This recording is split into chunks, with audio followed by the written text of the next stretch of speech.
Hi hello friend, नमस्ते. सारिका जाधव चॅनलवरती खूप खूप स्वागत आहे आपल्या एका नवीन व्हिडिओमध्ये. तर माझा व्हिडिओ बनवायचं कारण आत्ता हेच आहे. कंप्लीट 9 वाजले तरी पण मी व्हिडिओ बनवते रात्रीच्या, कारण सगळं काम वगैरे आवरलं आणि मला वाटलं की हा व्हिडिओ बनवावा आणि शेअर करावा. जे कोणी मुंबईचं असेल, माझा व्हिडिओ पाहत असेल, त्यांच्यापर्यंत हा पोचला का कमेंटमध्ये नक्की सांगा. कारण आज गेलेलं आहे आमचं पाणी आणि असं 1-2 वेळा आणखी झालेलं आहे. पण आज तर हद्दच झाली. सकाळी 9ला गेले, अजूनही पाणी आलेलं नाही. आणि कालच अनाउन्समेंट केलं होतं की सकाळी 9 वाजता गेलेलं, दुसऱ्या दिवशी सकाळी पाणी येणार आहे. कंप्लीट 24 घंटे आपलं पाणी बंद झालेलं आहे इथलचं. तर माझं एक म्हणणं आहे की मी दिल्लीमध्ये 7 वर्ष होते, तिथं खूप कमी पाऊस होता आणि खूप समुद्र वगैरे तर नावच नाही, तिथं जवळपास कुठंच नाही आहे समुद्र.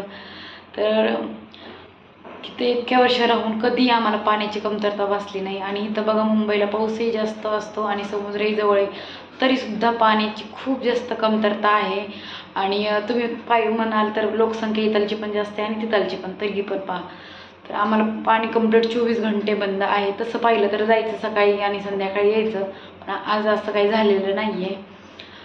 आज कंप्लीट सकाळी गेलेलं पाणी, तरी पण मी सगळं साठवून वगैरे ठेवलं. माझ्याकडे जास्त काही बादल्या वगैरे नव्हत्या, तरी पण त्याच्याकडे सगळं साठवून वगैरे ठेवलेलं. पण वॉशरूममध्ये जास्त पाणी लागतं आपल्याला आणि किचनमध्ये भांडे वगैरे. तरी मी सगळं आवरून आता दूध तापवायला ठेवले आणि इथं मी उद्याच्या इडलीची तयारी केली. गडपा किचन वगैरे साफ केलेलं आहे पूर्ण. तरी पण बादलीने पाणी आणून मी तर साफ केले. तर बादली होती भरून ठेवली ती सकाळीच. आणि हे पूर्ण पाणी वगैरे गेलेलं नाही आहे नळाला, कोणत्याहीच नळाला पाणी नाही आहे, बेसिनमध्ये पण नाही आहे. का सगळं पाणी वगैरे गेलेलं आहे. तर पहा कसं काय कमी पडलं माहीत नाही आहे. तर पाणी एवढं समुद्र वगैरे जवळ असूनही. तर चला, ह्याचसाठी मी व्हिडिओ बनवला होता.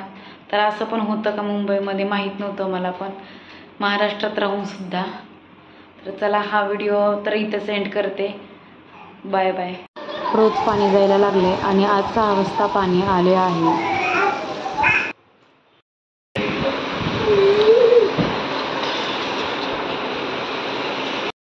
है ऐसे और हमारे यहाँ के आम ऐसे होते, ऐसे और हमारे यहाँ के आम होते ऐसे. त्यासाठी मी फ्रूट काढत होते, तर आंबे आज काढले मी तिच्यासाठीच फ्रूटला. तर हा आंबा बघा एकदम नॉर्मली आहे, गावाकडचे आंबे आणलेले आहेत.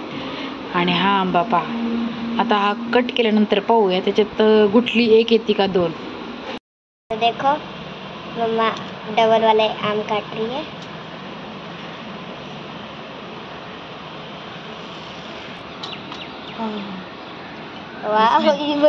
त्याच्यात 2 गुठली आली थे. मुझे लग रहा 4 है. 4 कैसे, 1 and 2. हाँ, मैंने क्या बोला था तू? 4. इसमें से बीच में से काटते हैं. गुठली ज्वाइंट है उसमें. हाँ, गुठली ज्वाइंट है. अब क्या करें? अब रहने दो. उसको ही जूम करेंगे. तो ये है गुठली, जो हमारा वो दिल वाला आम था उसकी गुठली ऐसी है. देखो गाइस, उसको खा चुका है. गुठली एकदम दिल जैसी लगी है, इसलिए हम इससे असली वाला हाथ बनाएंगे इसका. तर सही सुजीनं त्या गुठलीचं काय करायचं ते करू द्या. पण मी मस्त त्याचाच ज्यूस बनवला आहे, मँगो मिल्कशेक. तर बघा तुम्ही ते.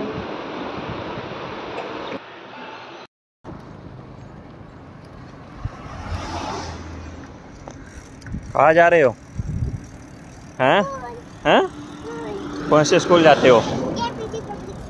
अच्छा, अकेले जा रहे हो साइकिल पे? हैं? अकेले? अच्छा, आप कहाँ जा रहे हो? कहाँ, कौन से स्कूल में जाते हो? अकेले? ओके. आले 80 त्यांना खूप भूक लागली आणि इडलीने काही पोट भरत नाही. घरी आल्या मस्त असे डोसे बनवलेत दोघींसाठी पण. कडक आवडतात पण हे वाले सॉफ्ट बनलेत, कारण ह्याच्यामध्ये मी कांदा वगैरे टाकलेले, कांदा, शिमला मिर्च, टोमॅटो, आणि त्याच्यामुळे मस्त अशी टेस्ट खूप छान लागते याची. बघा किती मस्त जाळीदार असा बनलेला आहे. मुलांचा फेवरेट असा असतो डोसे वगैरे. बना सीजन. अच्छा.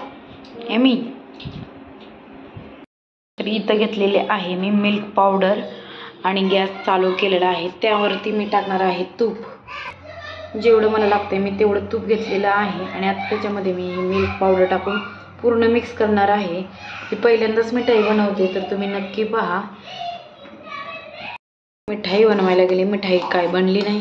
त्याची बनवली मस्त अशी खीर. आणि अशी काय बनवायला जाऊ नका तुम्ही मिल्क पावडरची. तर मी आता खीर बनवलेली मस्तपैकी. त्याच्यात काजू टाकलेत, बदाम वगैरे टाकून घेतले आणि आता सगळेजण मिळून खाऊयात.